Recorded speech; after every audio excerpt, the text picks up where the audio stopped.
You're too much trouble, Mom. Next time I'll just put you in a nursing home. Those words didn't come from a stranger. They came from my own son. Today, I'm going to tell you something I never thought I'd share. And if you, for even a second, feel like this sounds familiar, please just leave a like and subscribe.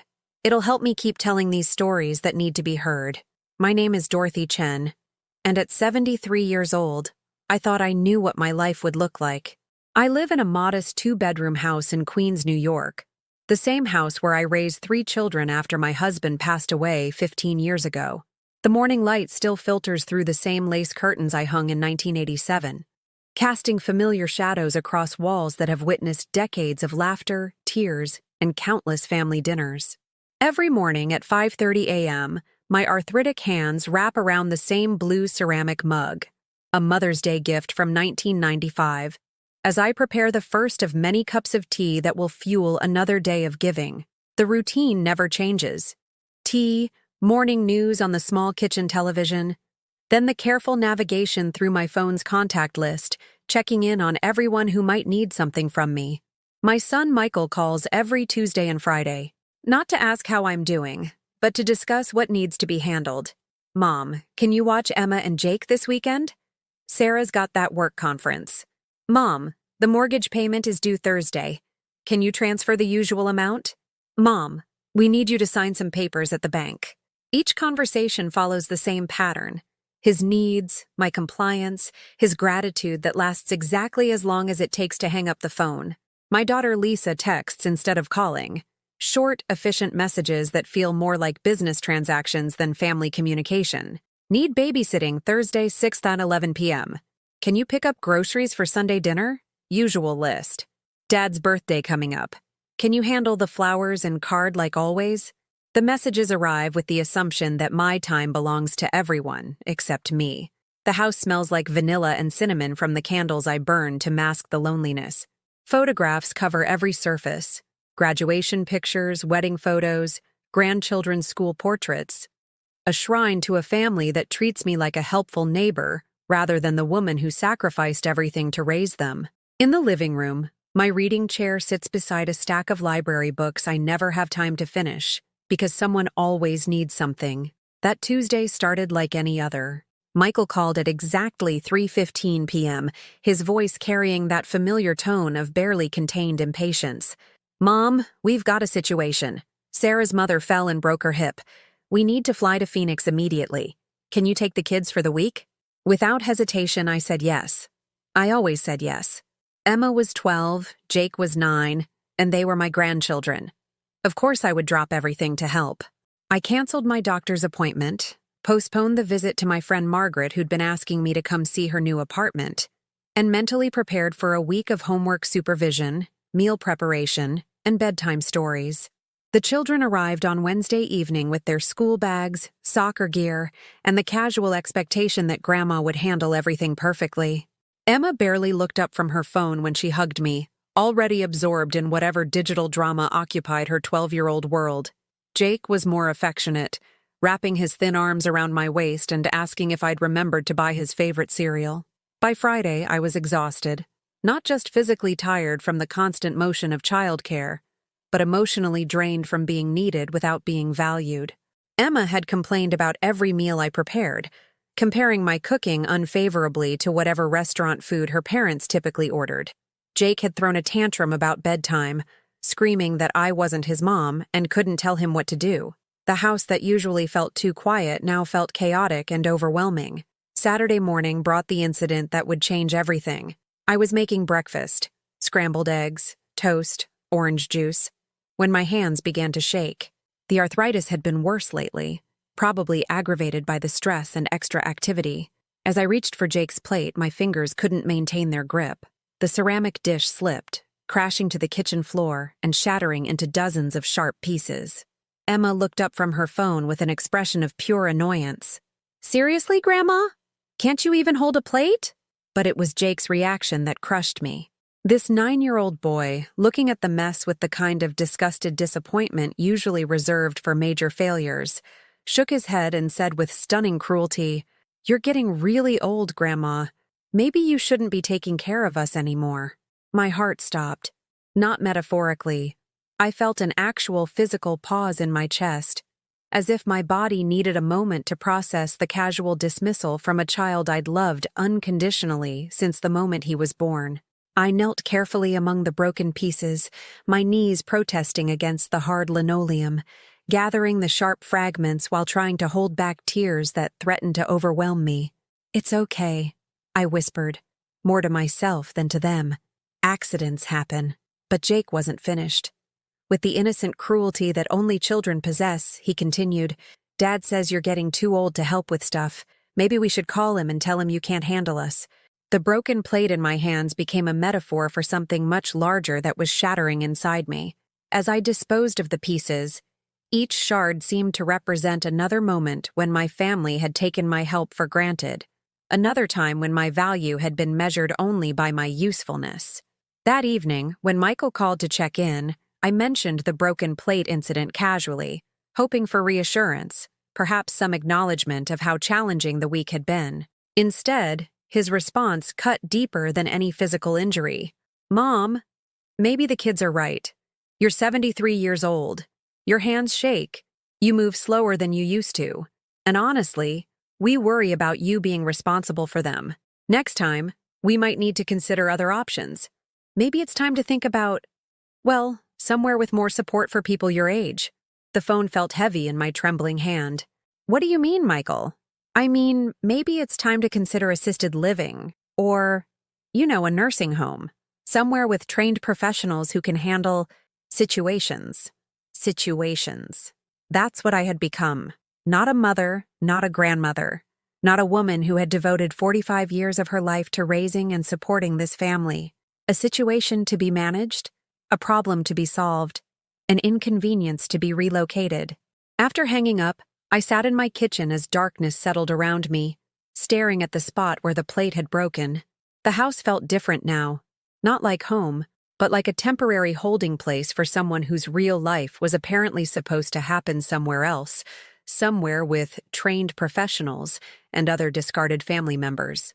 The vanilla candles still burned, but their scent no longer comforted me. The photographs still smiled from their frames, but the faces now looked like strangers who had borrowed my love and returned indifference. The lace curtains still filtered the streetlight, but the shadows they cast seemed darker, more ominous, like the outline of a future I had never imagined for myself. That night, I didn't sleep. I lay in bed listening to the house settle around me, thinking about the word situation and wondering when exactly I had stopped being a person and become a problem that needed solving. The next morning, I found myself standing in front of my bedroom closet, staring at a shoebox I hadn't opened in 3 years. Inside were receipts, hundreds of them, carefully organized by year and category, evidence of a life spent in service to others.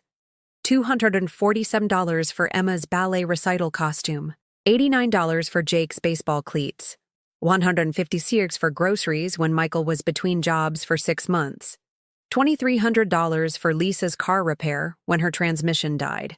Each piece of paper represented another moment when I had opened my purse without hesitation, another time when my fixed income had stretched to accommodate someone else's emergency. I pulled out a folder labeled medical bills, not mine, but theirs.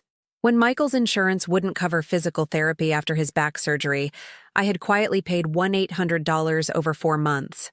When Lisa's daughter needed braces, I contributed $3,000 because, Grandma, you know how important it is for her confidence. The orthodontist had never seen me as anything more than another source of payment. But I had sat in his waiting room for every adjustment, every checkup, because Lisa was always too busy with work. The receipts told the story of birthdays, Christmas mornings, graduations, and celebrations where I was the silent financier, the elaborate birthday parties for my grandchildren, where I had paid for the cake, decorations, and entertainment, while Michael and Sarah took credit for throwing such wonderful parties. The Christmas gifts that came from Mom and Dad, but were purchased with checks I had written, because kids need to believe the magic comes from their parents, you understand. But it wasn't just money. The time was what hurt most to remember. I thought about the 3 months I had spent at Lisa's house when her youngest was born. 3 months of 3 a.m. feedings, diaper changes, laundry, and cooking, while she recovered from a difficult delivery. I had slept on her uncomfortable couch, my aging back protesting every night, but never complaining because she needed me. When she was finally back on her feet, her thank you had been brief. "Thanks, Mom. I couldn't have done it without you." Then I had returned to my empty house, and she had returned to her life as if those months had never happened. Or the year Michael's marriage nearly ended. For 8 months, he had called me every night, sometimes crying, always needing someone to listen to his fears about losing his children, his house, his identity as a family man. I had canceled plans, missed book club meetings, and given up entire evenings to be his emotional support system. When he and Sarah finally reconciled, the nightly calls stopped abruptly. The crisis was over. The mother therapist was no longer needed. I remembered the countless school plays, soccer games, and dance recitals where I sat alone in the audience, taking pictures and videos to share with parents who were too busy with work to attend. The other grandparents would wave at me politely, but I always felt like an outsider. The stand-in family member, the substitute parent who showed up when the real ones couldn't make it. There were medical emergencies, too. When Jake had broken his arm at school, I was the emergency contact who rushed to the hospital because Michael was in a meeting and Sarah was at a client lunch. I held his small hand while they set the bone, signed the paperwork, and stayed with him until his parents could finally arrange to leave work.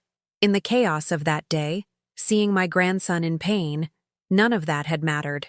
But later, when he told his friends about his broken arm, he only mentioned how his mom and dad had taken care of him. I had become invisible even in his memory of the event.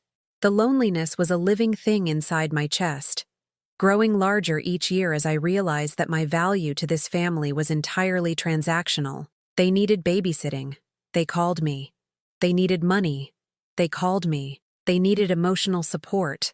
They called me. But when they had good news to share, celebrations to plan, or family photos to take, I was often an afterthought. Last Christmas had been particularly painful.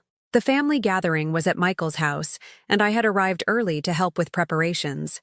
I spent hours in the kitchen, peeling potatoes, preparing side dishes, and making my famous apple pie that everyone always requested. When the extended family arrived, Sarah's parents, her sister and brother-in-law, various cousins, they all complimented the meal enthusiastically. "Sarah, you've outdone yourself this year," her mother had gushed. "Everything is absolutely delicious." Sarah had smiled and accepted the praise without correcting the assumption. I had stood in the doorway to the kitchen, flowers still on my apron, watching my daughter-in-law receive credit for work I had been doing since 5 a.m. that morning. When her father asked for the apple pie recipe, Sarah had laughed and said she'd have to ask Dorothy for her secret ingredients. Not, "My mother-in-law makes the best pie." Not, "Dorothy spent all morning baking for us." Just a casual acknowledgement that I possessed useful information, like a cookbook or a cooking website. The family photos from that day were displayed prominently on Michael's mantle. Professional shots of the perfect family. Michael, Sarah, and the children looking like a magazine advertisement for successful suburban life. I was in exactly 2 pictures, both taken with my old camera phone by Emma, and both showing me in my apron, looking tired and somehow out of place among the carefully dressed family members. As I sat with those receipts spread across my bed, I tried to remember the last time anyone in my family had asked about my life without needing something from me. When had Michael last called just to see how I was feeling? When had Lisa visited without bringing laundry to be washed or children to be watched? When had either of them remembered that I was a person with my own needs, fears, and dreams? The answer was devastating in its clarity. Never. Or if they had, it had been so rare that I couldn't recall a specific instance. I thought about my friend Margaret, who often complained about her children calling too frequently, always wanting to visit, constantly worrying about her health and happiness. "Sometimes I wish they'd give me some space," she would say during our weekly coffee dates. I would nod and smile, but inside I would think, at least they call, at least they worry, at least they see you as more than a convenient resource. The receipts blurred as tears filled my eyes. Each piece of paper represented not just money spent, but love given freely and never returned. Not just time invested, but a life gradually diminished in the service of people who saw my sacrifice as obligation rather than gift. I thought about my late husband, David, who had died when our children were still young adults, just beginning their own families.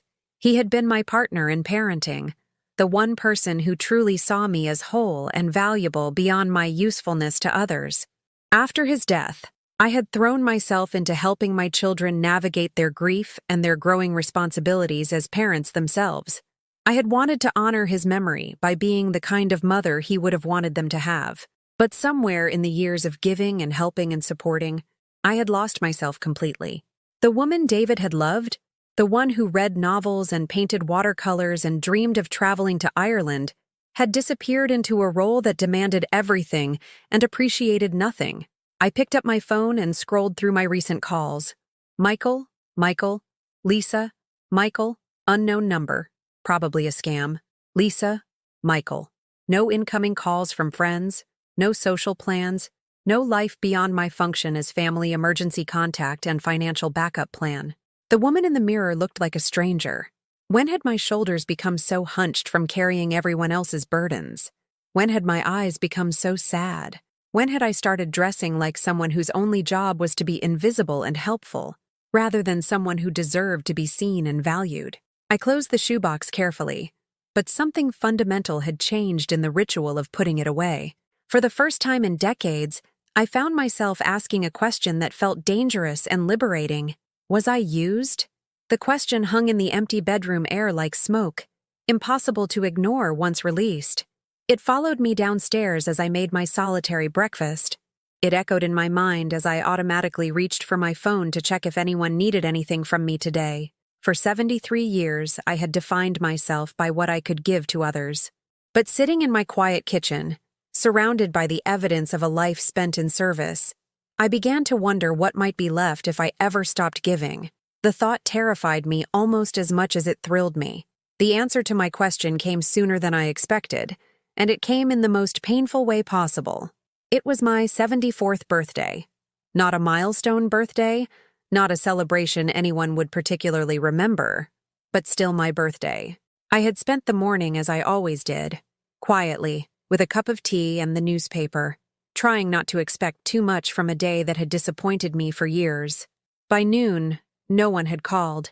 By 3 o'clock, I told myself they were busy, that adult children have their own lives, that I was being unreasonable to expect acknowledgement.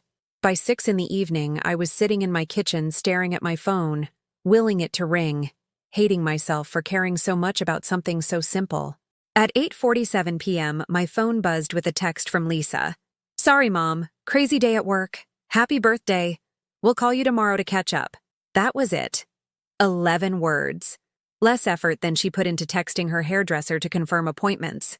Michael's call came at 9:30 just as I was preparing for bed. "Hey, Mom. Happy birthday. Sorry I'm calling so late. You know how crazy things get around here." His voice was warm, apologetic, and for a moment I felt that familiar surge of gratitude that at least one of my children had remembered. We talked for a few minutes about his work, about the children's school activities, about Sarah's new promotion. When I mentioned that I had spent the day alone, he made sympathetic noises but offered no solutions, no invitations, no suggestions that perhaps next year they might plan something special. After we hung up, I felt empty rather than grateful. The call had been an obligation fulfilled, a duty discharged, not a celebration of the woman who had brought him into the world and raised him to become the man he was today. But it was the next morning that brought the discovery that would haunt me for weeks. I was at the grocery store, pushing my cart through the produce section, when I heard familiar laughter from the next aisle. Emma's voice, bright and excited, talking to someone about the most amazing party ever. Curious, I quietly moved closer, peering around the end cap display of canned goods. Emma was with her friend Sophie, both girls examining packages of colorful party decorations. I smiled, thinking perhaps they were planning something for school, when Emma's next words froze my blood. "Dad threw Mom the most incredible surprise party for her birthday last week," Emma was saying, her voice full of pride and excitement.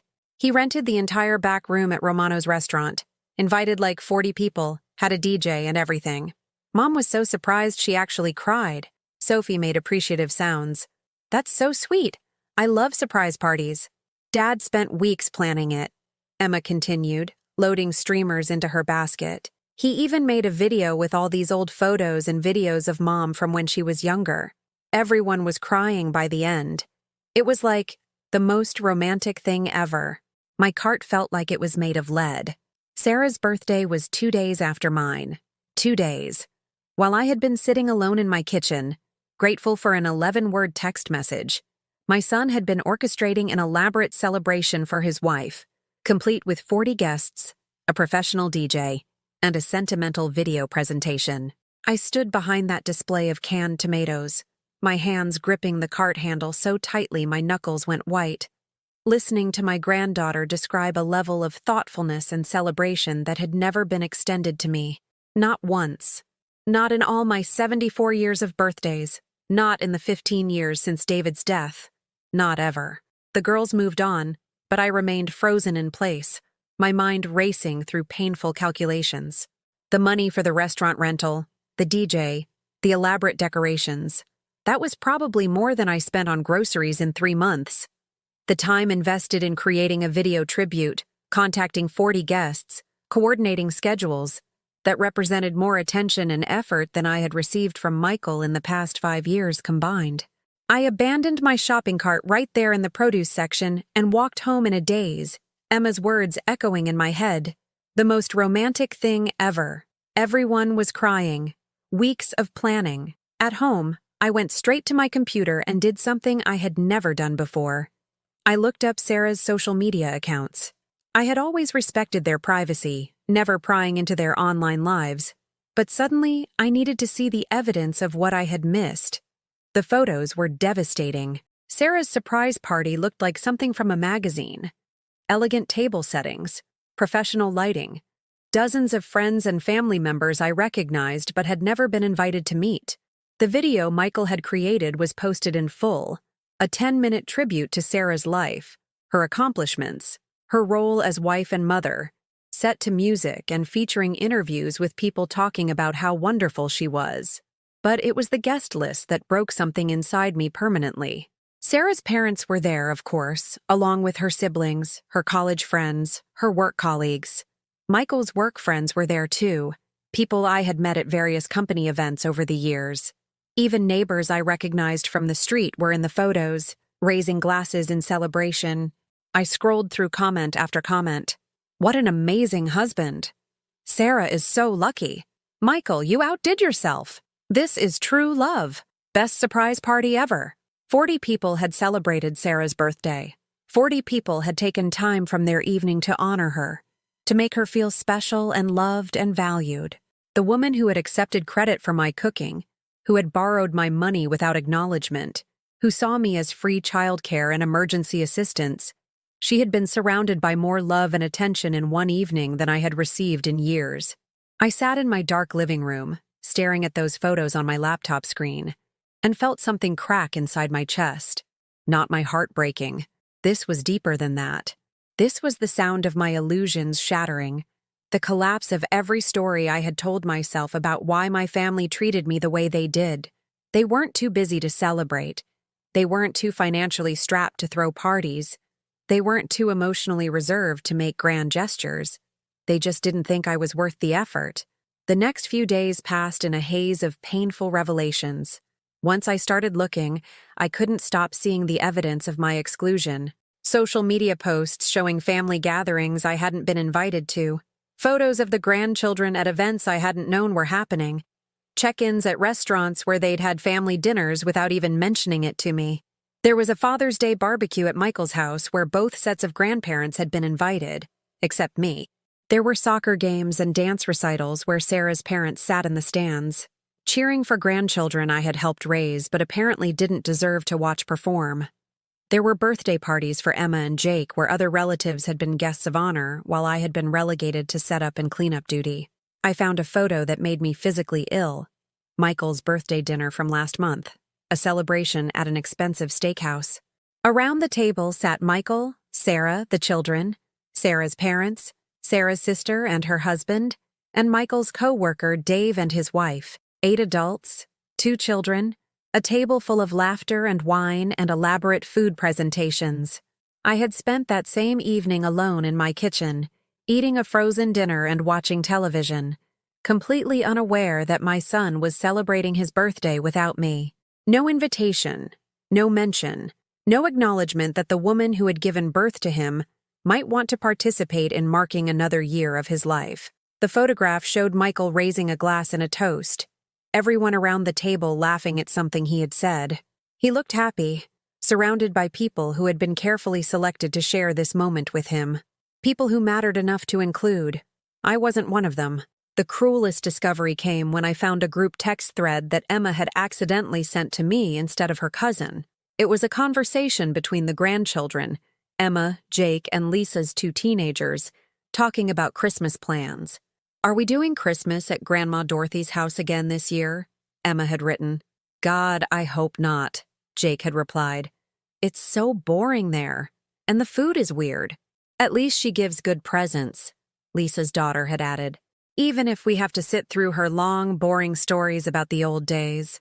Dad says we have to be nice to her because she pays for a bunch of our stuff," Emma had written back. "But honestly, I wish we could just do Christmas at our house like normal families. Maybe when she gets too old we won't have to pretend anymore." Jake had responded. "Dad already talks about putting her in a home." I stared at that text thread until the words blurred through my tears. Pretend anymore. That's what my relationship with my grandchildren was. An elaborate pretense, a performance of affection motivated by financial obligation rather than genuine love. They found me boring. They found my food weird. They tolerated my stories because I paid for their presents. They looked forward to the day when they wouldn't have to pretend anymore. And Michael, my son, my firstborn, the child I had rocked through countless sleepless nights, was already planning to put me in a home so his children wouldn't have to be burdened with pretending to love their grandmother. That night, I sat in my bathroom looking at myself in the mirror, really looking for the first time in years. I saw a woman who had become invisible through her own generosity, who had traded her dignity for the illusion of being needed, who had confused being used with being loved. I whispered to my reflection, "They don't love you, Dorothy. They never have. You've been buying their tolerance, subsidizing their convenience, and mistaking their greed for affection." The woman in the mirror stared back at me with eyes that had finally stopped lying to themselves. For the first time in my adult life, I began to consider what would happen if I simply stopped. Stopped giving money, stopped providing free childcare, stopped being available for every emergency and crisis and moment of need. What would be left of these relationships if I removed the financial incentive? I was terrified to find out, but I was even more terrified to continue living the lie. The first test came 3 days later, and it was Michael who provided it. His call came at 7:22 a.m. on a Thursday morning, just as I was sipping my tea and watching the sunrise through my kitchen window. The urgency in his voice was unmistakable. This wasn't a social call. This was a crisis that required my immediate attention and, undoubtedly, my wallet. "Mom, thank God you're awake. We have a major emergency here. Emma's school trip to Washington, D.C. is next week, and we just found out there's an additional fee for the hotel upgrade. The kids will be staying in some dump if we don't pay the extra $300 by tomorrow. Sarah's maxed out on overtime this month, and I've got that quarterly report due. Can you handle this one?" Emma would be devastated if she had to stay in substandard accommodations while all her friends get the nice rooms. The old Dorothy would have asked for the school's payment information immediately. The old Dorothy would have called the bank before 9 a.m. to arrange the transfer. The old Dorothy would have felt grateful to be needed, useful, important enough to solve this family crisis. But the new Dorothy, the one who had spent 3 sleepless nights staring at photos of parties she hadn't been invited to, sat quietly with her tea and felt something entirely different. "That sounds stressful for you, Michael," I said calmly. "I hope you figure out a solution." The silence on the other end of the line stretched so long, I wondered if the call had dropped. When Michael finally spoke, his voice carried a note of confusion I had never heard before. "Mom, did you hear what I said? Emma needs $300 by tomorrow. For her school trip. I heard you perfectly. You need $300 by tomorrow. Another pause. So, can you help us out? I'm sure you'll find a way to handle it. You're both resourceful adults with good jobs. The confusion in his voice was rapidly transforming into something sharper, more demanding. Mom, what's going on? This isn't like you. Emma is your granddaughter. This is important to her. Emma is indeed my granddaughter, and I'm sure her parents will figure out how to provide for her needs. Mom! His tone had shifted to the one he used when he was trying to manage a difficult client, patronizing and barely patient. I don't understand what's happening here. We need your help. Family helps family. That's how this works. Family helps family. The phrase hung in the air like a challenge, and for the first time in my adult life, I decided to meet it head on. You're absolutely right, Michael. Family does help family. When was the last time you helped me with anything? The question seemed to catch him completely off guard. What do you mean? I call you twice a week. I check on you. You call me twice a week to ask for things. Babysitting, money, favors. When was the last time you called just to talk to me? When was the last time you invited me somewhere without needing me to work? When was the last time you offered to help me with anything at all? Mom, you never ask for help.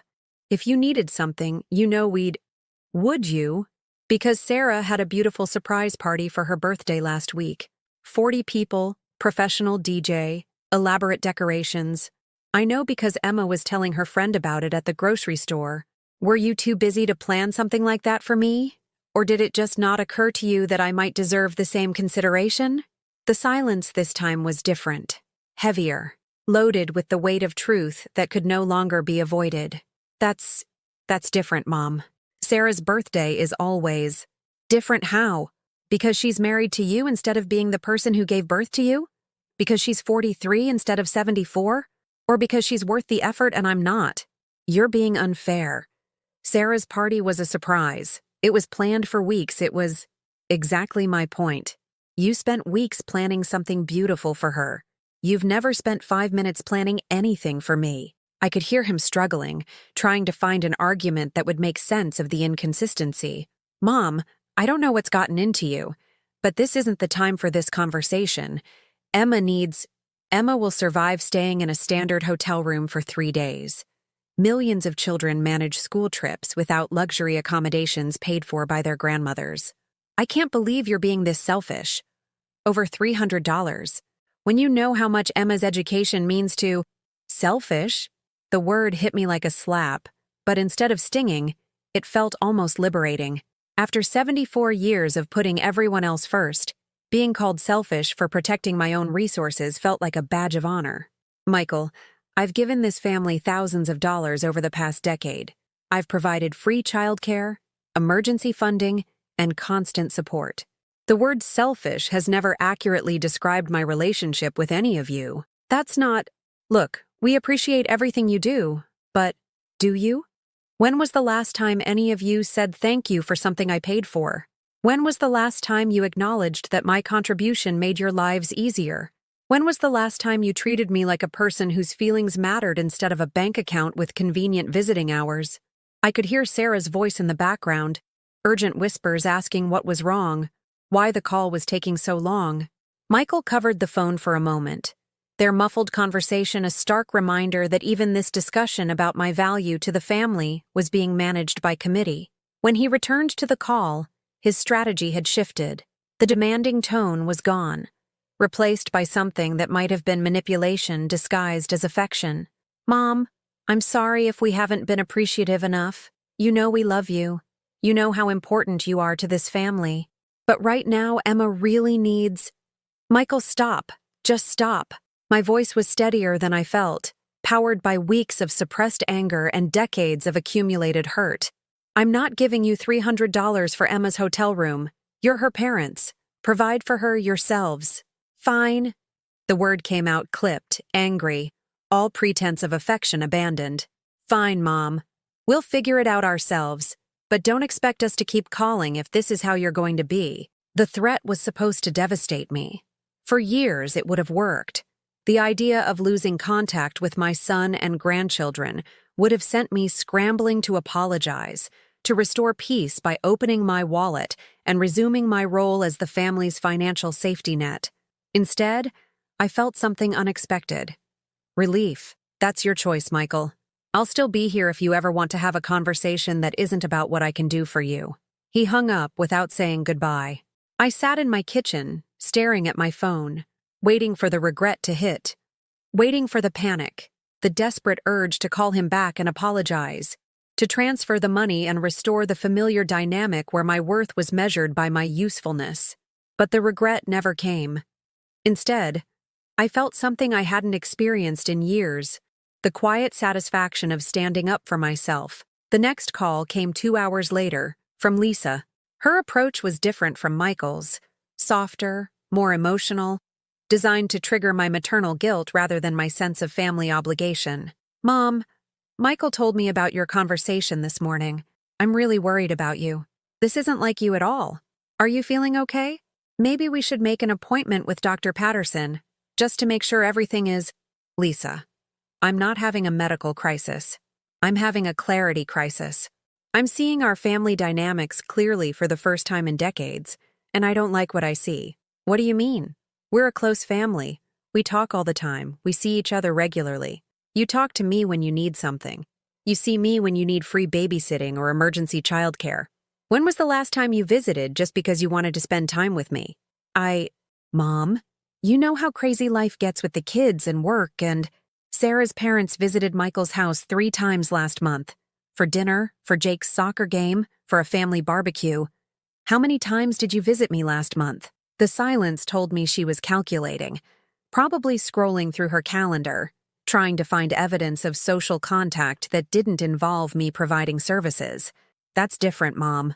Sarah's parents live closer, and they live 23 minutes from Michael's house. I live 18 minutes away. Geography isn't the issue here, Lisa. I don't understand why you're attacking us like this. We love you. We include you in everything. Do you? Emma and Jake had birthday parties this year. Was I invited as a guest, or was I there to help set up and serve food? You offered to help. You always offer to help, because that's the only way I get to participate. If I want to see my grandchildren celebrate their birthdays, I have to work for the privilege. If I want to be part of family gatherings, I have to earn my place by being useful. Mom, that's not true. You're being paranoid. Paranoid. First selfish, now paranoid. The labels they were assigning to my newfound awareness felt like confirmation that I was finally seeing clearly. Lisa, I found a group text between the kids about Christmas plans. They called me boring. They said they wish they didn't have to pretend to enjoy spending time with me. They said you all tolerate me because I pay for things. The silence this time was absolute. No background noise. No rustling papers, no multitasking during our conversation. For the first time in years, I had Lisa's complete attention. They're just kids, Mom. Kids say things they don't mean when they're teenagers, old enough to understand the difference between genuine affection and purchase tolerance, old enough to recognize that their relationship with me is transactional. I'm sure they didn't mean, they meant exactly what they said. And the truth is, Lisa, they learned it from watching you and Michael. They learned that Grandma Dorothy is someone you call when you need something, someone you include when her presence serves a purpose, someone you tolerate because she's financially useful. For several minutes, neither of us spoke. I could hear her breathing, could almost feel her struggling to find an argument that would restore the comfortable dynamic where my pain remained invisible and my resources remained available. Finally, she tried a different approach. Mom, if we've made you feel unappreciated, I'm sorry, but cutting us off isn't going to solve anything. Family relationships require compromise, require give and take. You're right about give and take. For decades, I've given and you've taken. I think it's time to find out what's left when the giving stops. What does that mean? It means I'm not your emergency funding source anymore. I'm not your free childcare service. I'm not your backup plan for every crisis and convenience. I'm your mother. And if you want a relationship with me, it needs to be based on something more substantial than my willingness to solve your problems with my time and money. So what? You're just going to abandon your own family? The question revealed everything about how she viewed our relationships. In her mind, my refusal to continue subsidizing their lives was equivalent to abandonment. My worth as a family member was so completely tied to my function as a resource that she couldn't imagine any other basis for connection. I'm not abandoning anyone, Lisa. I'm simply refusing to participate in relationships where I'm valued only for what I can provide rather than who I am. This is crazy, Mom. You're going to destroy our family over money? I'm not destroying anything. I'm just refusing to keep building relationships on a foundation of my own diminishment. If that destroys our family, then maybe it was never as strong as we pretended it was. After Lisa hung up, I made myself a cup of tea and sat in my garden, surrounded by the flowers I had planted and tended for 15 years. The late afternoon sun was warm on my face, and for the first time in months, I felt peaceful.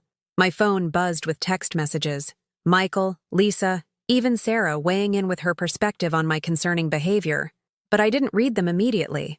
Instead, I watched a butterfly land on my rose bush and marveled at how quiet my mind felt, without the constant anxiety of managing everyone else's needs and emotions. I was 74 years old, and I was finally learning the difference between being loved and being used. The education was painful, but it was long overdue. For the first time in 15 years, I woke up on a Saturday morning with nowhere to be and no one to take care of. It was a strange sensation, lying in bed as the morning light filtered through my curtains, listening to the sounds of the neighborhood coming to life without feeling the familiar weight of obligation pressing down on my chest. No one needed me to babysit. No one was expecting me to arrive early to help with party preparations. No one was counting on me to solve their latest crisis. The silence in my house felt different now, not empty, but spacious. Like a room that had been cluttered for years, suddenly cleared of furniture, revealing how much space had always been there, hidden under layers of other people's expectations. I made myself breakfast, not the hurried cup of coffee and piece of toast I usually grabbed before rushing off to help someone else, but actual breakfast. 2 eggs, perfectly cooked, fresh fruit. A second cup of tea that I drank slowly while reading the entire newspaper instead of just skimming the headlines. At 10:30, my phone rang. Michael's name on the screen. I let it go to voicemail. At 11:15, another call from Michael. Another voicemail. At 11:47, a text from Lisa. Mom, Michael says you're not answering your phone. Are you okay? We're worried. I stared at that message for a long time. 3 days of refusing to be their on-call bank, and suddenly they were worried.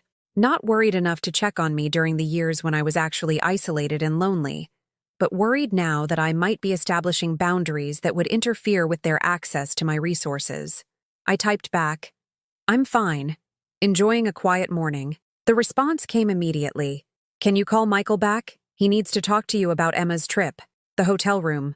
They were still trying to extract that $300 from me, still convinced that the right combination of pressure and guilt would restore me to my role as the family's financial solution. I turned off my phone. The afternoon stretched before me like a gift I hadn't received in decades.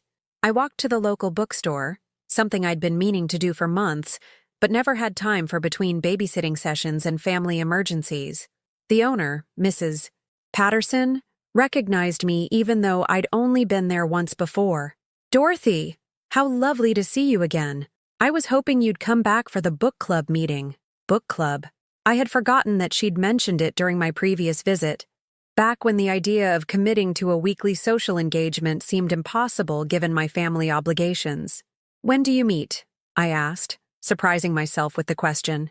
Every Tuesday evening at 7. We're just starting a new book, The 7 Husbands of Evelyn Hugo. It's about a woman who reinvents herself multiple times throughout her life. I think you'd enjoy the discussion. I bought the book, along with 2 others I'd been wanting to read. The weight of the books in my hands felt significant, like I was purchasing more than just entertainment.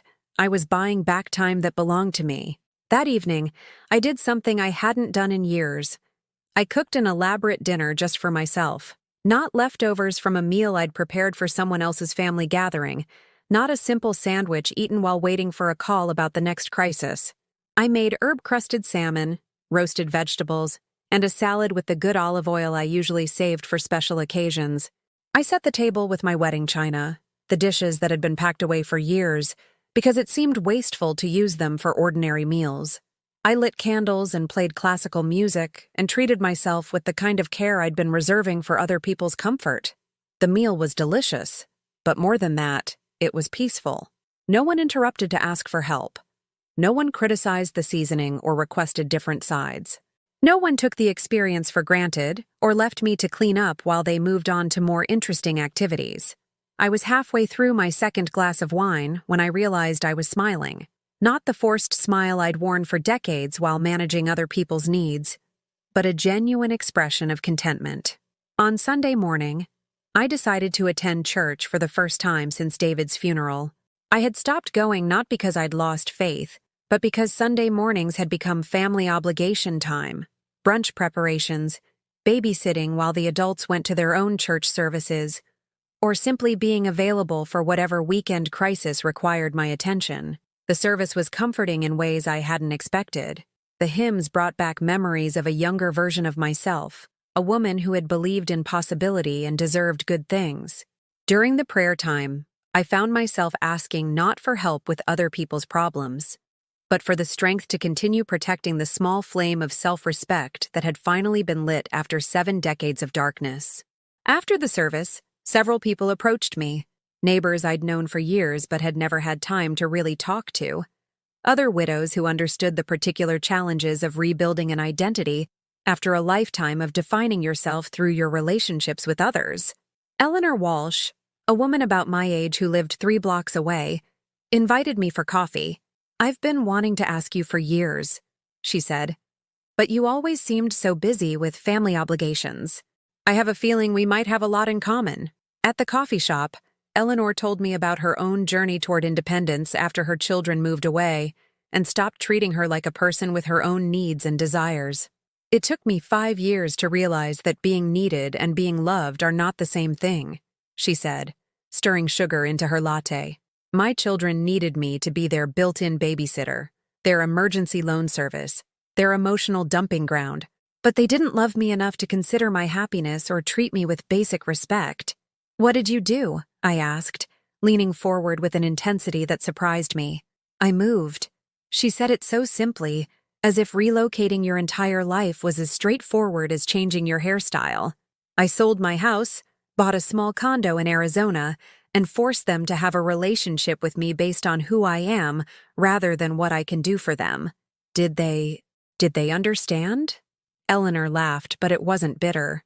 "Eventually, not immediately, and not without a lot of drama and guilt trips and accusations about me being selfish. But eventually, they realized that if they wanted their mother in their lives, they needed to treat me like a person worth knowing rather than a service provider they could take for granted. And now I have real relationships with 2 of my 3 children. The third still expects me to function as his personal assistant, so we don't talk much. But the other 2 call to ask how I'm doing, visit because they enjoy my company, and treat me with the kind of respect I should have demanded decades ago. I thought about that conversation for the rest of the day. The idea of moving seemed both terrifying and thrilling. Terrifying because it would mean leaving behind everything familiar. Thrilling because it would mean starting fresh in a place where I could define myself however I chose. That evening, I turned my phone back on. 17 missed calls, 32 text messages. The desperation in their communications was palpable, but reading through them, I noticed something revealing. Not one message asked about my well-being. Not one expressed concern for my happiness or wondered if I was struggling with something that required their support. Every message was about their needs, their problems, their inability to function without my financial and logistical support. "Michael, Mom, this is getting ridiculous. Emma's trip is tomorrow and we still need to resolve the hotel situation. Call me back." "Lisa, Mom, I don't know what's going on with you, but Tyler has a fever and I need you to watch Sophie while I take him to urgent care. Where are you?" "Sarah, Dorothy, I know you're upset about something, but punishing the children isn't going to solve whatever problem you think you have with us. Please call Michael back." And finally, a message from Emma herself. "Grandma, I don't know why you're being mean to Dad, but I really need you to pay for my hotel room. All my friends are going to have nice rooms and I'm going to be stuck in some gross place. Please don't ruin my trip." I stared at that last message for a long time. Even my 12-year-old granddaughter had been taught to see me as a financial resource rather than a person with feelings. She had been taught that asking for money was normal, that my refusal was mean, that my resources existed for her convenience. I typed back, "Emma, I love you very much, but your parents are responsible for providing what you need. I hope you have a wonderful trip regardless of which hotel room you stay in." The response came immediately. "I can't believe you're being so selfish. I hate you. I hate you." From the granddaughter I had rocked as a baby, whose diapers I had changed, whose tears I had wiped, whose school projects I had helped complete. The granddaughter for whom I had sacrificed vacations and luxuries so I could afford to buy her birthday presents and Christmas gifts and contribute to her college fund. I hate you, because I had finally said no to being used. I set my phone aside and went to my computer. I opened a new browser window and typed, "Senior Living Communities, Arizona." Eleanor was right. Sometimes the only way to discover who truly loves you is to remove yourself from the equation entirely, to stop being useful and see who still wants you around. For the first time in my adult life, I was more interested in finding out who I could become than in maintaining who I had always been. The woman who had spent 74 years defining herself through her usefulness to others was finally ready to discover what it might feel like to be valued for simply existing. I spent the rest of the evening researching retirement communities in warm climates, places where I could start over without the weight of decades of established family dynamics, places where I could be Dorothy, the person, not Dorothy, the bank account, places where no one would know that I had once been so desperate to be loved that I had confused being used with being needed. The search results filled my screen with possibilities, communities with book clubs and art classes, and social activities designed for people who were beginning new chapters of their lives, rather than just waiting for their old chapters to end.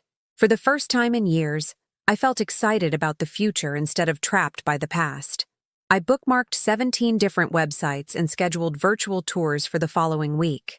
At 74, I was finally ready to grow up. They came to my house on a Tuesday evening, unannounced and united in their mission to restore what they saw as the natural order of our family dynamics. I was in my kitchen, preparing dinner and listening to classical music, when I heard car doors slamming in my driveway. Through the window, I watched Michael, Lisa, and Sarah emerge from Michael's SUV, their faces grim with determination. They moved across my front lawn like a delegation sent to negotiate with a hostile foreign power, each carrying the weight of someone who believed they were dealing with an unreasonable situation that required firm intervention. The doorbell rang 3 times in rapid succession, followed by Michael's voice calling through the door, "Mom, we know you're in there. We need to talk." I took a deep breath, turned off the music, and opened the door. They filed into my living room without invitation, arranging themselves like a tribunal preparing to deliver judgment. Michael took the center position on my couch. Lisa settled into the armchair where I usually sat to read, and Sarah remained standing near the window, her arms crossed in a posture that managed to convey both authority and disapproval. "Mom," Michael began, his voice carrying the careful tone of someone who had rehearsed this conversation, "we're concerned about you. Your behavior over the past week has been completely out of character, and we think it's time to address what's really going on here." I remained standing near the doorway, unwilling to sit down and give them the psychological advantage of looking down at me during what was clearly intended to be an intervention. "What exactly do you think is going on, Michael? We think you're having some kind of breakdown," Lisa interjected, her voice softer than Michael's but equally condescending. "The way you've been acting? The things you've been saying? Cutting off contact with your own family? This isn't you, Mom. We're worried about your mental health." Mental health. The accusation hung in the air like a weapon designed to invalidate everything I had discovered about our family dynamics. If they could convince me, and themselves, that my newfound boundaries were symptoms of illness rather than signs of growth, they could maintain the comfortable fiction that nothing fundamental needed to change about how they treated me. "I'm not having a breakdown," I said calmly. "I'm having a breakthrough. There's a difference." Sarah stepped forward from her position by the window, her expression shifting into what I recognized as her professional mode, the voice she used when managing difficult clients at her marketing firm. Dorothy, we understand that you might be feeling unappreciated. Sometimes families fall into patterns where people don't express gratitude as often as they should. But the solution isn't to punish everyone by withdrawing your support. Punish everyone, withdrawing support. The language they were using revealed everything about how they viewed my decision to stop funding their lives and providing unlimited free services. I'm not punishing anyone, I replied, moving to sit in the dining room chair I had pulled into the living room, a deliberate choice that kept me separate from their grouped formation. I'm simply choosing to stop participating in relationships where my only value is what I can provide financially or logistically. That's not true, Michael said, his voice rising slightly. You know we love you. You know you're important to this family. But families support each other. That's what families do. You're absolutely right. Families do support each other. When was the last time any of you supported me? The question seemed to catch them off guard. They exchanged glances, engaging in the kind of silent communication that happens between people who are coordinating their response to an unexpected challenge. We support you all the time, Lisa said finally. We call you. We include you in family events. You call me when you need something. You include me in family events when you need free labor. And you support me how, exactly? We're here now, Sarah said, as if their presence in my living room was evidence of care rather than an attempt to restore their access to my resources. We're here because we care about you, and we want to help you through whatever you're going through. What I'm going through is the realization that I've spent decades being used by people who convinced me that being needed was the same as being loved. What I'm going through is the discovery that my own children and grandchildren see me as a convenience rather than a person. Mom, that's not fair, Michael said, his voice carrying the wounded tone of someone who genuinely believed he was being accused unjustly. We do love you. Just because we don't always express it the way you want doesn't mean... How do you express it, Michael? When was the last time you did something for me that wasn't in response to a crisis? When was the last time you planned something special for me the way you planned Sarah's surprise party? The mention of the party caused all three of them to shift uncomfortably. Sarah's face flushed slightly. Michael looked away, and Lisa suddenly found something fascinating to study on her hands. That was different, Michael said finally. Sarah's party was a special occasion. It was her birthday. It was my birthday too, Michael, 3 days before hers. Did you plan anything special for me? Did you invite 40 people to celebrate my 74th year of life? Did you create a video montage of my accomplishments and memories? Mom, you don't like big parties. You've always preferred quiet celebrations. You've never asked me what I prefer. You've assumed that I prefer less because it's easier to give me less. You've assumed that I'm content with loneliness because it's convenient for you to leave me alone. Lisa leaned forward, her expression shifting into what I recognized as her therapeutic voice, the tone she used when she was trying to manage her children's emotional outbursts. Mom, we can do better. If you want us to plan more celebrations for you, if you want us to call more often just to chat, if you want us to be more appreciative of everything you do, we can work on that. But shutting us out isn't going to solve anything. I'm not shutting you out. I'm opening the door to real relationships instead of transactional ones. If you want to have a relationship with me that isn't based on what I can do for you, I'm completely available for that. This is ridiculous, Sarah said, her professional composure finally cracking. You're acting like we're terrible people because we've accepted your help over the years. You offered to help. You wanted to help. You never said anything about feeling unappreciated. I shouldn't have had to say anything. Basic human decency should have been enough to ensure that you treated me with respect and consideration. We do treat you with respect, Michael insisted, his voice rising to match his wife's intensity. We've never been disrespectful to you. I walked to my desk and pulled out a folder I had prepared for this moment. Inside were printed screenshots of text messages, social media posts, and email exchanges. Evidence I had gathered over the past week of how they really spoke about me when they thought I wasn't listening. These are text messages between your children, I said, handing Michael the first printout. They're discussing Christmas plans and expressing their hope that they won't have to pretend to enjoy spending time with me much longer. Michael's face went pale as he read Emma's and Jake's words. Lisa leaned over to see what had caused his reaction, and I watched her expression change from confusion to horror as she processed what the children had written. "These are just kids being kids," Sarah said defensively, but her voice lacked conviction. "They didn't mean—" They meant exactly what they said, and they learned to think about me this way by watching all of you. They learned that Grandma Dorothy is someone you tolerate because she's useful, someone you include because she pays for things, someone you humor because she provides services. I handed Lisa the next printout, screenshots from social media showing family gatherings I hadn't been invited to, celebrations where I had been excluded while other family members were included. This is from Jake's birthday party last month.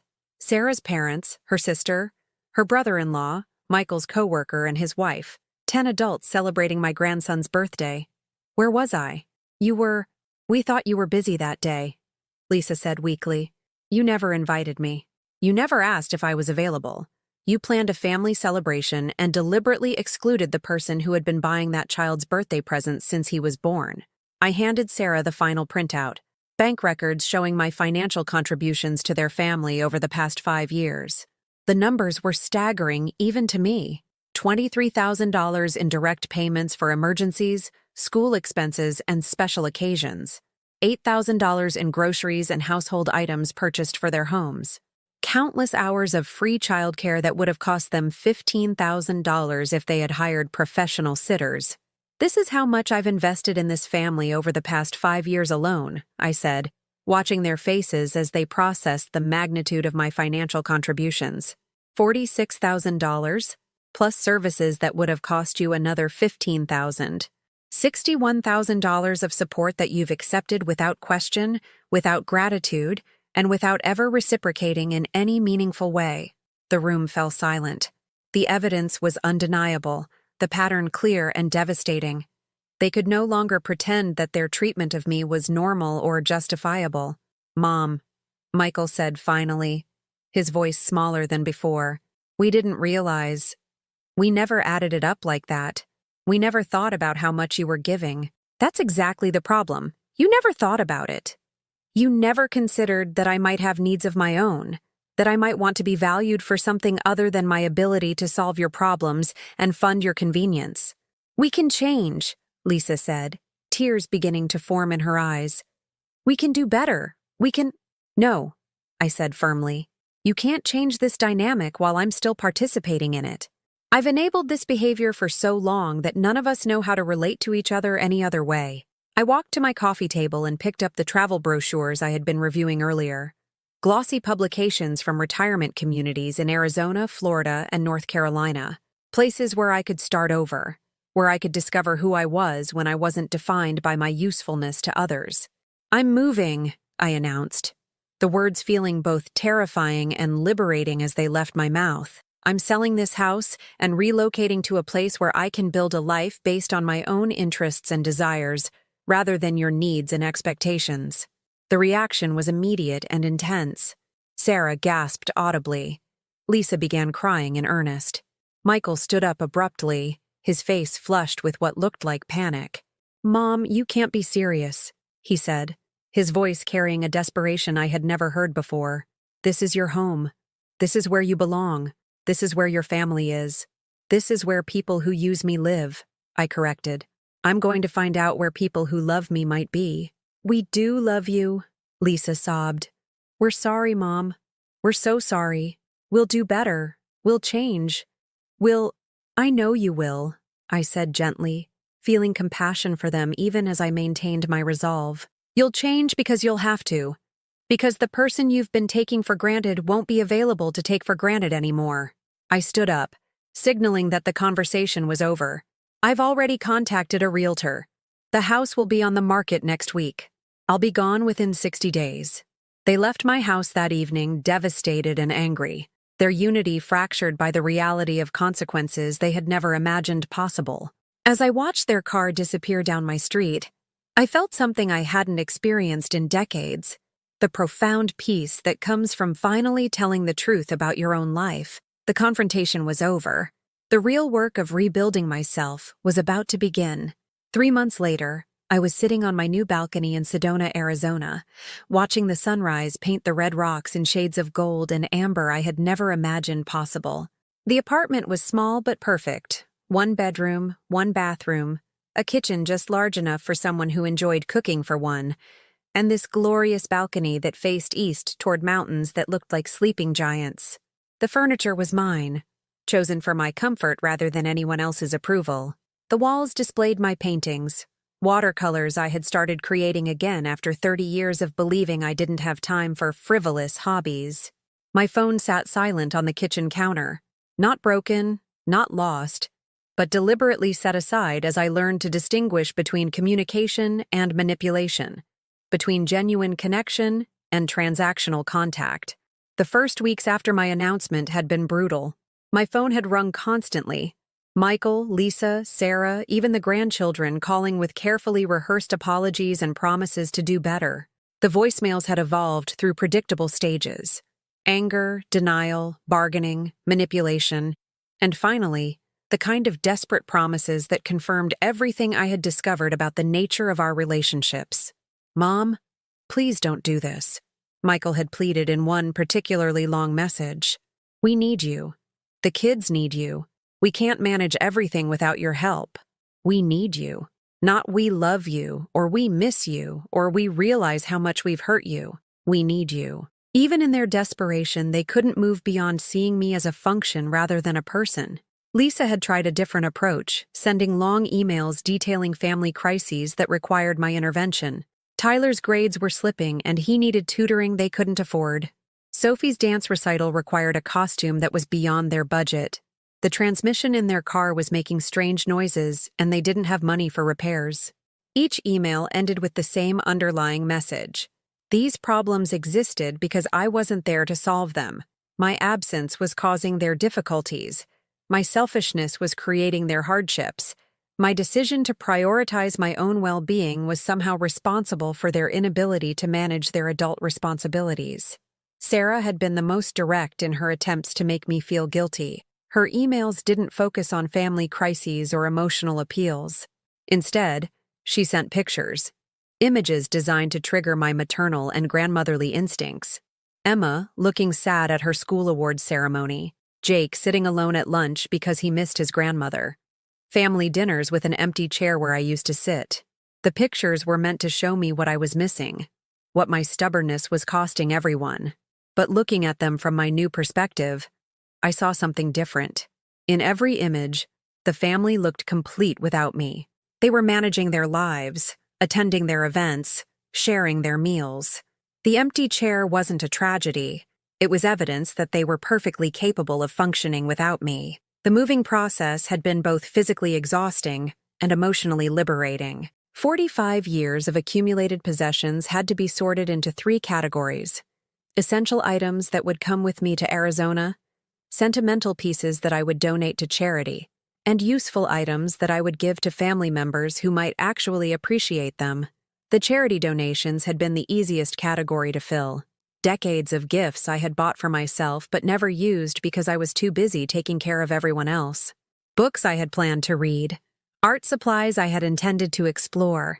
Exercise equipment I had purchased with the hope of having time for self-care. These items represented the life I had postponed, the interests I had sacrificed, the version of myself I had never allowed to develop. The family gifts had been more complicated. I had carefully selected items that would be genuinely useful. Michael received the power tools he had borrowed repeatedly over the years. Lisa got the kitchen appliances she had always admired. Sarah received the sewing machine she had mentioned wanting. But I wrapped each gift with a note explaining that this was my final contribution to their households. That going forward, they would need to purchase their own tools and appliances and equipment. The notes weren't mean-spirited, but they were clear. I was closing the bank of unlimited parental resources. I was retiring from my position as the family's emergency funding source and backup plan provider. The house had sold within 2 weeks of being listed. A young couple with twin toddlers had fallen in love with the yard where I had watched my grandchildren play, the kitchen where I had prepared thousands of meals for people who rarely thanked me for the effort. They saw the house as a beginning, the way I once had 45 years earlier. During the final walkthrough, I had stood in each room and said goodbye to the woman I had been within those walls. The woman who had sacrificed her dreams for other people's convenience. The woman who had mistaken being used for being needed. The woman who had believed that love required the complete erasure of her own desires and boundaries. That woman had served her purpose, had raised her children and supported her family, but she didn't need to exist anymore. It was time for someone new to inhabit my life. The retirement community in Sedona was unlike anything I had imagined. Instead of the sterile institutional environment I had feared, it was a vibrant collection of people who were actively engaged in creating meaningful lives for themselves. My neighbors were former teachers and nurses and engineers and artists who had decided that retirement meant beginning rather than ending. Margaret Thompson, who lived in the apartment next door, had been a high school principal for 30 years before moving to Arizona to pursue her lifelong passion for pottery. She invited me to join her ceramics class on my third day in residence, and I discovered that my hands, which had shaken from stress and overwork in New York, were steady and capable when working with clay. The hands remember what the heart wants to create, Margaret told me as I struggled with my first attempt at centering clay on the pottery wheel. You just have to give them permission to remember. The book club I joined met every Thursday evening in the community center. Unlike the family gatherings I had hosted for decades, these meetings were characterized by genuine intellectual curiosity and mutual respect. When I spoke, people listened. When I shared opinions, they were considered and valued. When I missed a meeting due to illness, people called to check on my well-being rather than to ask when I would be available to provide services again. I joined a hiking group that explored the desert trails around Sedona every Tuesday and Saturday morning. My body, which had been deteriorating from the stress of constant caregiving, began to strengthen and heal. My sleep, which had been disrupted for years by anxiety about the next family crisis, became deep and restorative. Most surprisingly, I joined a volunteer program that paired retired adults with children whose parents were deployed military personnel. Once a week, I spent an afternoon with 8-year-old Sophia Martinez, whose mother was stationed overseas, and whose father worked double shifts to support them while she was gone. Sophia needed help with homework, someone to listen to her read aloud, and occasionally someone to braid her hair or help her pick out clothes for school pictures. But the relationship was different from anything I had experienced with my own grandchildren. Sophia was genuinely happy to see me each week. She hugged me with enthusiasm rather than obligation. She told me about her day because she wanted to share her experiences, not because she needed something from me. When I brought her a book I thought she might enjoy, she thanked me with the kind of sincere gratitude that comes from recognizing a gift rather than expecting a service. When I missed a week due to a doctor's appointment, she made me a get-well card that said, "I hope you feel better soon because I miss talking to you." Not, "I miss what you do for me," or, "I need you to come back and help me." Just, "I miss talking to you." The simple acknowledgement that my presence had value beyond my function was more healing than any therapy I could have imagined. 4 months into my new life, I received a phone call that was different from all the others that had preceded it. The caller ID showed Michael's name, but when I answered, the voice was smaller, less certain than the demanding tone I had grown accustomed to over the years. "Mom," he said, and I could hear something in his voice that I had never heard before, actual remorse rather than strategic regret. "I wanted to call and tell you. I wanted you to know that Emma's trip to Washington, D.C. went fine. She stayed in the standard hotel room and had a wonderful time. She said she actually preferred it to the fancy rooms some of her friends had because it felt more like an adventure." I waited, unsure where this conversation was heading.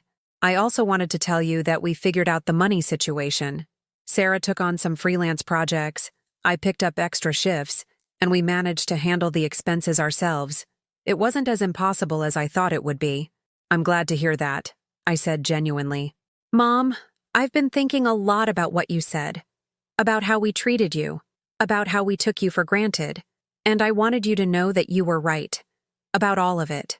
The admission hung in the air between us, heavy with years of accumulated truth that had finally been acknowledged. "We did use you," he continued, his voice breaking slightly. "We did treat you like a bank account instead of a person. We did assume that your job was to solve our problems and fund our convenience. And I'm sorry. I'm so deeply sorry that it took losing you to realize what we had done. I felt tears forming in my eyes. But they weren't tears of pain or vindication. They were tears of relief that my son had finally seen me clearly, that the truth had finally been spoken between us. I forgive you, Michael, I said softly. And I want you to know that setting boundaries doesn't mean I stopped loving you. It means I finally started loving myself enough to demand respect. I know that now, he said. And I want you to know that we're learning to be better, not because we want you to come back and take care of us again, but because we want to be the kind of people who deserve to have you in our lives. We talked for another 20 minutes, not about money or favors or problems that needed solving, but about my new life in Arizona, about his efforts to be more present with his children, about the possibility of him visiting just to see my new home and spend time with me as a person rather than a resource.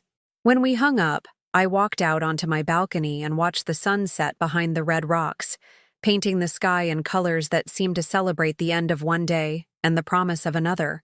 For the first time in decades, I felt genuinely hopeful about my relationships with my children, not because they needed me, but because they were finally learning to see me. At 74 years old, I had discovered something I had never believed possible.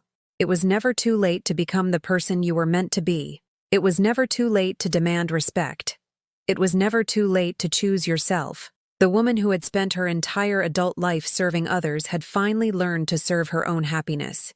And in doing so, she had become someone worth knowing, worth respecting, and finally, worth loving for all the right reasons. 1 year later, I stood in the Phoenix airport holding a sign that read, "Welcome Michael and family." Not because I had to, but because I wanted to. The difference was everything. My son was visiting for the first time since I had moved to Arizona. But this wasn't the desperate reunion I might have imagined during those first painful months of separation. This was something entirely new, a meeting between adults who respected each other. A visit planned around mutual desire for connection rather than obligation or crisis management. Michael appeared first, looking older but somehow lighter than I remembered. Behind him came Sarah, who offered me a genuine smile instead of the calculated pleasantness I had grown accustomed to over the years. Emma and Jake followed, both taller than when I had last seen them, both carrying themselves with the slightly awkward posture of teenagers who were still learning how to navigate relationships with adults. The hug Michael gave me was different from any embrace we had shared in decades. It lasted longer, held more weight, communicated something deeper than the perfunctory physical contact that had characterized our previous interactions. When we separated, his eyes were bright with tears he didn't try to hide. "Mom," he said simply, "you look amazing." I did look amazing, and I knew it. The woman who had stepped off the plane in Arizona 18 months earlier had been hunched with the weight of other people's expectations, gray-faced from chronic stress, dressed in clothes chosen for utility rather than beauty.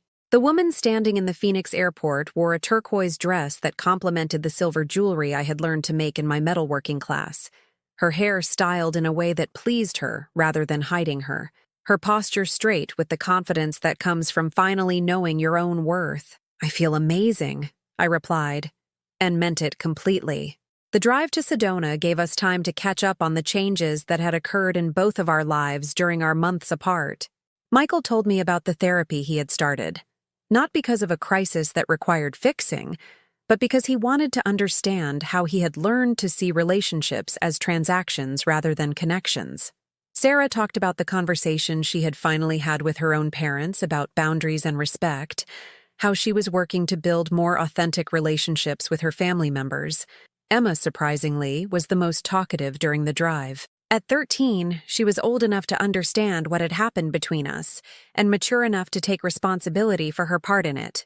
"Grandma," she said from the back seat, her voice carrying a seriousness that seemed far beyond her years. "I wanted to apologize for that text I sent you last year, the one where I said I hated you. I didn't hate you. I was just angry that you weren't doing what I wanted you to do, and I didn't understand that you were a person with feelings and needs of your own." The apology was so thoughtful, so complete, that I had to blink back tears. This was the granddaughter I had always hoped to have a real relationship with, Not the child who saw me as a convenient resource, but the young woman who was learning to see me as a human being worthy of respect and consideration. Thank you for saying that, Emma. And I want you to know that I never stopped loving you, even when I had to stop letting you treat me poorly. I know that now, she said. Dad explained it to me. He said that sometimes people who love you have to teach you how to love them back properly. My apartment, which had felt perfectly sized for my solitary life, seemed to shrink with 4 additional people in it. But the crowding felt cozy rather than claustrophobic, filled with laughter and genuine conversation rather than the tension that had characterized most of our previous family gatherings. I cooked dinner for them, not because it was expected, but because I enjoyed cooking and wanted to share a meal I had prepared with care. The menu was entirely my choice. Dishes I had learned to make in my cooking class, flavors that pleased my palate rather than accommodating everyone else's preferences. If they didn't like something, there were restaurants nearby. I was no longer responsible for ensuring that every family meal met everyone's individual requirements. As we sat around my small dining table, I realized that this was the first family dinner in my memory where I wasn't jumping up every few minutes to get something someone needed, where I wasn't monitoring everyone's plates to ensure they had enough food, where I wasn't relegating myself to the kitchen while others enjoyed their meals in comfort. Instead, I sat with them as an equal participant in the conversation, sharing stories about my pottery class, my hiking adventures, my volunteer work with Sophia. They listened with genuine interest, asked questions that showed they were actually paying attention, treated my experiences as worthy of their time and consideration. Mom, Lisa had called the evening before their visit. I know I can't be there this week because of Sophie's school play, but I wanted you to know that I've been thinking about what you said about respect and appreciation.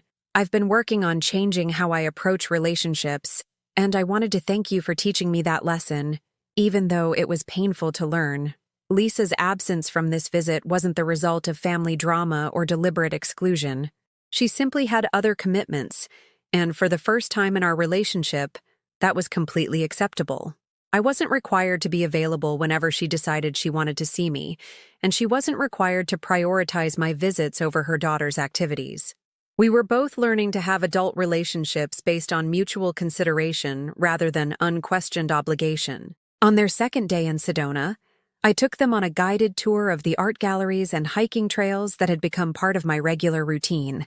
Michael seemed genuinely amazed by the life I had built for myself, by the friends who greeted me warmly as we walked through town, by the obvious contentment that radiated from my interactions with my new community.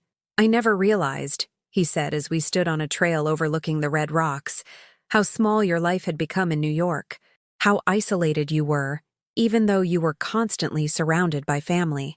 I was isolated because I only existed in relation to other people's needs, I explained. I had forgotten that I was a person with my own interests and capabilities and desires. Moving here forced me to rediscover who I was when I wasn't defined by what I could do for others. Sarah, who had been unusually quiet during most of the visit, finally spoke up. Dorothy, I owe you an apology that I should have given you years ago. I took advantage of your generosity, and worse, I taught my children to take advantage of it too. I convinced myself that you enjoyed being needed, that you wanted to help with everything, but the truth is that I just found it convenient to let you handle whatever I didn't want to deal with. The apology was more complete than anything I had expected from Sarah, and it opened the door to the kind of honest conversation we had never been able to have when our relationship was built around my usefulness to her family. I accepted that dynamic because I thought it was the only way to stay connected to my son and grandchildren, I admitted. I thought that if I stopped being useful, I would stop being loved. It took me 74 years to learn the difference. On their final evening, we sat on my balcony watching the sunset paint the rocks in shades of purple and gold. Emma was sketching in a notebook. Jake was reading a book he had chosen from my bookshelf, and the adults were sharing a bottle of wine and comfortable conversation.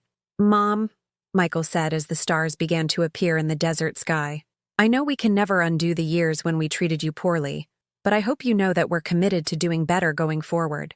Not because we want something from you, but because we want to earn the right to be part of your life. You don't have to earn the right to be part of my life, I told him. You just have to respect that it's my life to live. You have to understand that I'm not here to solve your problems or fund your convenience. I'm here to love you and to be loved by you, and that's enough. The next morning, as they prepared to return to New York, Emma gave me a watercolor painting she had created during her visit, a portrait of me sitting on my balcony with the red rocks in the background. In the painting, I looked peaceful, content, complete. I looked like a woman who belonged to herself. I wanted to paint you the way I see you now, she explained as she handed me the artwork, not as someone who's waiting to help other people, but as someone who's living her own life. After they left, I hung Emma's painting in my bedroom where I would see it every morning when I woke up and every evening before I went to sleep. It served as a reminder of the woman I had become, the life I had claimed for myself, the respect I had finally learned to demand and receive. 6 months later, I received a call from an organization in Phoenix that worked with seniors who were struggling with family boundary issues. They had heard about my story. Apparently, Eleanor Walsh had shared it with someone who shared it with someone else, and they wanted to know if I would be willing to speak to support groups about my experience. The first time I told my story to a room full of women who had lived variations of my experience, I understood why I had needed to go through everything I had endured. My pain had been transformed into purpose. My struggle had become a source of strength for others who were still trapped in relationships that diminished them. The hardest part, I told the group, is accepting that loving someone doesn't require you to disappear. The most loving thing you can do for your family is to show them what a healthy, self-respecting person looks like. You can't teach people to value you if you don't value yourself. At 75 years old, I had finally learned the most important lesson of my life. I was worthy of love and respect simply because I existed, not because of what I could provide or how useful I could be. I was worthy of relationships that nourished me rather than depleting me. I was worthy of a life that belonged to me. As I sit here now, writing this story on my balcony in the early morning light, I think about the woman I used to be and feel nothing but compassion for her. She did the best she could with the tools she had been given. She loved deeply, even when that love wasn't returned appropriately. She gave generously, even when her generosity was taken for granted. But she deserved better. And more importantly, she deserved to know that it was never too late to demand better. To anyone listening to this story who recognizes themselves in my experience, I want you to know this. You are not selfish for wanting to be valued. You are not mean for setting boundaries. You are not ungrateful for expecting respect. You are not too old to start over. You are not too invested in dysfunctional relationships to create healthy ones. You are worthy of love that doesn't require you to diminish yourself. You are worthy of relationships that celebrate who you are, rather than what you can provide. You are worthy of a life that belongs entirely to you. Have you ever lived this story? Or do you know someone who has experienced something similar?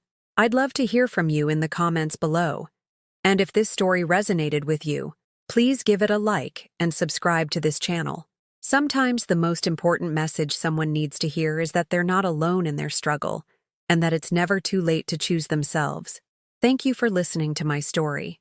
Thank you for witnessing my journey from being used to being loved, from being needed to being valued, from existing for others to finally, beautifully belonging to myself.